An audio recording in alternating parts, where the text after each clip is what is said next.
Hello ਤੁਹਾਨੂੰ ਸਾਰਿਆਂ ਨੂੰ ਸਲਾਮ ਅਲੈਕਮ ਤੇ ਸਤਿ ਸ੍ਰੀ ਅਕਾਲ। ਅੱਜ ਦੀ ਵੀਡੀਓ ਦੇ ਵਿੱਚ ਤੁਹਾਨੂੰ ਇਹ ਪਤਾ ਲੱਗੂਗਾ ਕਿ ਸਟੂਡੈਂਟ ਵੀਜ਼ਾ ਕਿੱਦਾਂ ਅਪਲਾਈ ਕਰਨਾ UK ਵਾਸਤੇ। So, are you thinking about studying in the UK? Let me walk you through the study visa process step by step. ਸਭ ਤੋਂ ਪਹਿਲਾ ਸਟੈਪ ਇਹ ਹੈ ਕਿ ਤੁਸੀਂ ਚੂਜ਼ ਕਰਨਾ ਵਾ ਕਿ ਤੁਹਾਨੂੰ ਕਿਹਦਾ ਵੀਜ਼ਾ ਟਾਈਪ ਚਾਹੀਦਾ UK ਜਾਣ ਵਾਸਤੇ। UK ਵਾਸਤੇ 3 ਟਾਈਪ ਦੇ ਵੀਜ਼ੇ ਆ। ਪਹਿਲਾ ਹੈਗਾ ਸਟੂਡੈਂਟ ਰੂਟ ਵੀਜ਼ਾ, ਜਿਹਨੂੰ ਕਹਿੰਦੇ ਆ ਟੀਅਰ 4 ਜਨਰਲ ਸਟੂਡੈਂਟ ਵੀਜ਼ਾ। ਦੂਸਰਾ ਟਾਈਪ ਹੈਗਾ ਚਾਈਲਡ ਸਟੂਡੈਂਟ ਵੀਜ਼ਾ ਟੀਅਰ 4। ਤੀਜਾ ਹੈਗਾ short term study visa. Next step ਇਹ ਹੈ ਕਿ ਤੁਹਾਨੂੰ UK ਦੀ ਐਜੂਕੇਸ਼ਨਲ ਇੰਸਟੀਚਿਊਟ ਵਾਸਤੇ ਅਪਲਾਈ ਕਰਨਾ ਪਊਗਾ।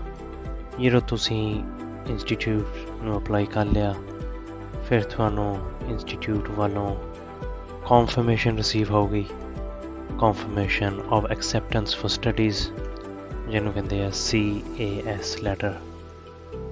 ਚਲੋ ਹੁਣ ਟਾਈਮ ਆ ਗਿਆ ਵਾ ਆਪਣੇ ਡਾਕੂਮੈਂਟਸ ਇਕੱਠੇ ਕਰਨ ਵਾਸਤੇ, ਜਿਹਨੂੰ ਕਹਿੰਦੇ ਆ ਸਪੋਰਟਿੰਗ ਡਾਕੂਮੈਂਟਸ ਸੱਚ ਐਜ਼ ਤੁਹਾਡਾ passport, CAS letter, confirmation letter, financial evidence ਤੇ English language proficiency test results. ਜਦੋਂ ਤੁਹਾਡੇ ਕੋਲ ਸਾਰੇ ਡਾਕੂਮੈਂਟਸ ਆ ਗਏ ਸੱਚ ਐਜ਼ ਸਪੋਰਟਿੰਗ ਡਾਕੂਮੈਂਟਸ, ਤੁਸੀਂ ਫਿਰ ਆਨਲਾਈਨ ਜਾ ਕੇ ਤੇ ਤੁਸੀਂ online visa application form fill ਕਰ ਸਕਦੇ ਆ। ਜਦੋਂ ਤੁਸੀਂ ਆਨਲਾਈਨ ਐਪਲੀਕੇਸ਼ਨ ਫਾਰਮ ਫਿਲ ਕਰ ਲਿਆ, ਕੰਪਲੀਟ ਕਰ ਲਿਆ, ਫਿਰ ਤੁਸੀਂ ਆਨਲਾਈਨ ਜਾ ਕੇ ਉਹਦੀ ਫੀਸ ਪੇ ਕਰ ਦੇਣੀ ਆ। ਜਦੋਂ ਤੁਸੀਂ ਫਾਰਮ ਫਿਲ ਕਰ ਲਿਆ, ਤੁਹਾਨੂੰ ਫਿਰ ਅਪਾਇੰਟਮੈਂਟ ਸਕੈਜੂਲ ਕਰਨੀ ਪੈਣੀ ਆ ਵੀਜ਼ਾ ਐਪਲੀਕੇਸ਼ਨ ਸੈਂਟਰ। ਉੱਥੇ ਫਿਰ ਜਾ ਕੇ ਤੁਹਾਨੂੰ ਆਪਣੇ ਬਾਇਓਮੈਟ੍ਰਿਕਸ ਤੇ ਡਾਕੂਮੈਂਟ ਸਬਮਿਟ ਕਰਨੇ ਪੈਣੇ ਆ। ਇਹ ਸਾਰਾ ਕੁਛ ਹੀ ਵੀਜ਼ਾ ਐਪਲੀਕੇਸ਼ਨ ਸੈਂਟਰ ਦੇ ਵਿੱਚ ਹੀ ਹੋਣਾ। ਤੁਹਾਡੀ ਅਪਾਇੰਟਮੈਂਟ ਦੇ ਦੌਰਾਨ ਉਹ ਤੁਹਾਨੂੰ ਪੁੱਛ ਸਕਦੇ ਆ ਕਿ ਹੋਰ ਇਨਫੋਰਮੇਸ਼ਨ ਪ੍ਰੋਵਾਈਡ ਕਰੋ ਸਾਨੂੰ, ਜਿਹਨੂੰ ਕਹਿੰਦੇ ਆ ਐਡੀਸ਼ਨਲ ਇਨਫੋਰਮੇਸ਼ਨ, ਜਾਂ ਇਹ ਵੀ ਕਹਿ ਸਕਦੇ ਆ ਕਿ ਅਸੀਂ ਤੁਹਾਡਾ ਇੰਟਰਵਿਊ ਲੈਣਾ ਵਾ। ਇਹ ਉਹਨਾਂ ਦੀ ਮਰਜ਼ੀ ਆ ਤੇ ਉਹ ਜਿਹੜਾ ਕੁਛ ਮਰਜ਼ੀ ਤੁਹਾਨੂੰ ਪੁੱਛ ਸਕਦੇ ਆ। ਇਹ ਆ ਕਿ ਤੁਸੀਂ ਬਿਲਕੁਲ ਨਹੀਂ ਘਬਰਾਉਣਾ। ਜਿਹੜਾ ਕੁਛ ਤੁਹਾਨੂੰ ਪੁੱਛੂਗੇ ਜਾਂ ਇਨਫੋਰਮੇਸ਼ਨ ਰਿਕੁਐਸਟ ਕਰੋਗੇ ਜਾਂ ਕਹੋਗੇ ਇੰਟਰਵਿਊ ਅਸੀਂ ਲੈਣਾ, ਤੁਸੀਂ ਰਿਲੈਕਸ ਹੋਗੇ, ਕਾਮ ਹੋਗੇ ਇਹ ਚੀਜ਼ਾਂ ਕਰਨੀਆਂ।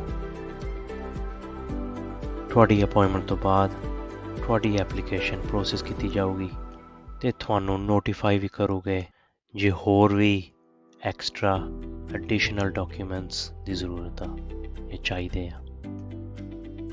ਜਦੋਂ ਤੁਹਾਡੀ ਐਪਲੀਕੇਸ਼ਨ ਅਪਰੂਵ ਹੋ ਗਈ, ਤੁਹਾਨੂੰ ਫਿਰ ਡਿਸੀਜਨ ਲੈਟਰ ਰਿਸੀਵ ਹੋਊਗਾ, ਜਿਹਦੇ ਉੱਤੇ ਲਿਖਿਆ ਹੋਊਗਾ ਕਿ ਤੁਹਾਡਾ ਵੀਜ਼ਾ ਅਪਰੂਵ ਹੋ ਗਿਆ ਤੇ ਤੁਸੀਂ ਆ ਕੇ ਆਪਣਾ ਵੀਜ਼ਾ ਕਲੈਕਟ ਕਰ ਲਓ।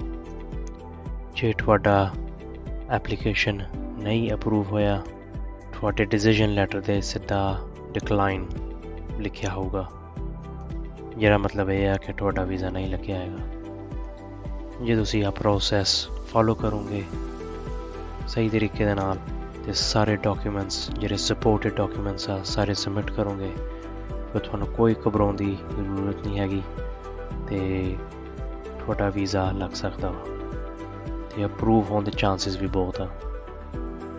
ਟਰੈਵਲ ਕਰਨ ਤੋਂ ਪਹਿਲਾਂ ਤੁਸੀਂ ਇਹ ਮੇਕ ਸ਼ੋਰ ਜ਼ਰੂਰ ਕਰਿਓ ਕਿ ਤੁਸੀਂ ਆਪਣੀ ਟਰੈਵਲ ਜਿਹੜੀ ਆ ਤੁਸੀਂ ਆਰਗੇਨਾਈਜ਼ ਕਰਨੀ ਆ। ਤੁਹਾਡੀ ਜ਼ਿੰਮੇਵਾਰੀ ਆ ਆਪਣੇ ਜਿੰਨੇ ਵੀ ਟਰੈਵਲ ਅਰੇਂਜਮੈਂਟਸ ਆ ਤੇ ਰਹਿਣ ਸਹਿਣ ਦਾ ਅਕੋਮੋਡੇਸ਼ਨ ਜਿਹਨੂੰ ਕਹਿੰਦੇ ਆ, ਇਹ ਤੁਹਾਡੀ ਰਿਸਪੌਂਸਿਬਿਲਿਟੀ ਆ। ਇਹ ਮੇਕ ਸ਼ੋਰ ਕਰਨਾ ਕਿ ਤੁਸੀਂ ਬੁੱਕ ਕਰਕੇ ਕਨਫਰਮ ਜਦੋਂ ਹੋ ਗਈ ਫਿਰ ਤੁਸੀਂ ਜਾ ਸਕਦੇ ਆ UK ਨੂੰ। ਜੇ ਇਹ ਚੀਜ਼ਾਂ ਨਹੀਂ ਤੁਸੀਂ ਪਲਾਨ ਕੀਤੀਆਂ UK ਟਰੈਵਲਿੰਗ ਕਰਨ ਤੋਂ ਪਹਿਲੇ, ਤਾਂ ਫਿਰ ਤੁਹਾਨੂੰ ਕਈ ਇਸ਼ੂਜ਼ ਫੇਸ ਕਰਨੇ ਪਊਗੇ UK ਦੇ ਵਿੱਚ ਤੇ ਥੋੜ੍ਹੀਆਂ ਡਿਫਿਕਲਟੀਜ਼ ਵੀ ਤੁਹਾਨੂੰ ਆ ਸਕਦੀਆਂ।